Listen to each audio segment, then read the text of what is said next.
Good news! On April 28th, 2023, the highly anticipated remake of Peter Pan will be available for streaming on Disney+, and it looks like it turned out exactly how we always wanted it to.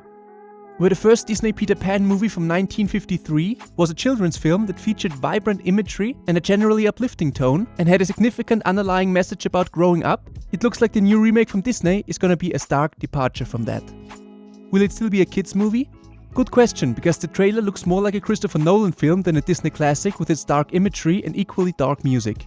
But who really wants to be transported into a magical fairy tale world anyway, right? More importantly, all the mistakes of the first movie will be cleaned up and we finally get the right version of Peter Pan, free of racism, which we as viewers could never have detected in the original, without the mean fat shaming and animal cruelty. In other words, we finally get a trigger-free film. Good thing Disney's looking out for us. And yet, this video is supposed to be about the problems that can arise from Disney's cleaning up this story. Glad you tuned in. The original Peter Pan was the 14th film ever created by Disney and it came out in 1953. It's about the themes of growing up and learning to take responsibility. The movie is about Peter Pan, who takes the children Wendy, John and Michael on an adventure to Neverland. Wendy is the oldest of the siblings and because of her age, she's on the verge of adulthood. Something that causes her a lot of trouble at the beginning of the film. In Neverland, children can't grow up, which everyone is initially very happy about. However, as the story unfolds, the children are challenged to prove their capabilities, and Wendy in particular soon realizes that all the childish adventures they experience, though fun and exciting, aren't true reflections of real life. She realizes the importance of common sense, restraint and forward thinking, all of which the other children lack. Nonetheless, she also understands that growing up doesn't mean having to stop dreaming. As Wendy navigates herself through Neverland, she comes to terms with her fate at the end of the movie. Meanwhile, Peter Pan's gang, the Lost Boys, and remember them as they will become important in a moment, are unable to take the step and return to Neverland. It's a beautiful, touching story. Is it a movie without flaws? No, of course not. The film is from 1953, and the portrayal of Native Americans in it would never have been acceptable today. And Wendy's role could also have been a bit more active in the first and the second acts of the film, too, instead of her just being in love with Peter. These are issues that could have been effortlessly addressed in the remake without altering the essence of the characters. But it's still modern Disney, and we all know by now that it won't stop at small changes. The company that was once founded by Walt Disney, whose main goal was to tell touching stories with the help of innovative technology, has undergone a stark transformation in the last decade. Would the company be satisfied with merely altering the really problematic elements of the original films in the remakes, that are nowadays widely viewed as racist or inappropriate in Western society? And apart from that, will they make a concentrated effort to ensure that the story is still well crafted, coherent and respectful to the original work? No, not really, but in addition, we as viewers then also get a fair share of moral guidance.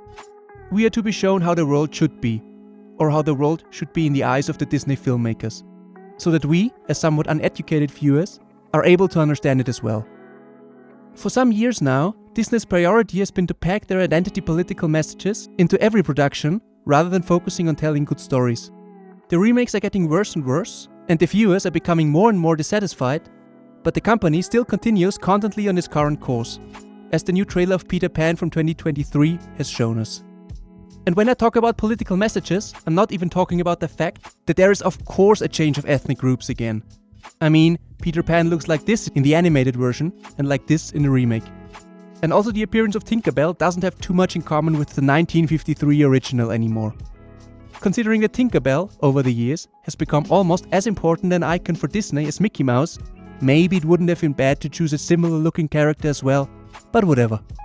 This time at least, both characters live in kind of a dream world, not at the bottom of the North Sea, and neither of them has a name like Snow White, for example, because of a skin color that is described as white as snow. Yep, Disney, the simple substitution of certain ethnic groups for others can also come across as pretty strange sometimes for your core audience. But as I said before, in the new Peter Pan movie, which I would consider primarily as a fantasy movie, that alone wouldn't be even inconsistent per se this time. If Disney wouldn't make it inconsistent. The main problem in the new Peter Pan movie could turn out to be this. Tinkerbell was quite a psychopath in the original film, and she was so jealous of Wendy due to Peter, that she even tried to kill Wendy one time. She also plays an important role in the original movie as she unwittingly reveals Peter's whereabouts to the villain Hook, which ultimately leads to the climax of the story. And yet Tinkerbell is a character who, for all her faults, is still a very lovable character due to her unwavering loyalty to Peter. However, after what we have seen so far from Disney, it is very likely that her character may undergo significant changes in the remake, taking away all the aspects that made her an interesting character and focusing more on her positive qualities instead. Because otherwise, we might be presented with a discriminatory image of an American actress with Iranian roots. And this is where the real problem begins, when well-established, beloved characters are abruptly transformed into something entirely different. Wendy is the next example. Wendy's character's development in the original film revolved around embracing maternal traits like big-heartedness, warmth and assertiveness, instead of resorting to fighting like the rest of the boys. But now, in the trailer, she's portrayed like Trinity from Matrix and can easily take on 2 adult pirates at once in a sword fight, even though she's supposed to be a normal kid. It will be exciting to see if she's still allowed to embody a kind of motherly role in the new movie, which is supposed to be a counterbalance to all the chaos of life.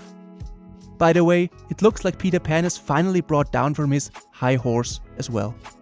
In the 1953 movie, it was Peter alone who saved everyone, but if it will be still his job to save anyone at all, in the remake it for sure won't be Peter alone.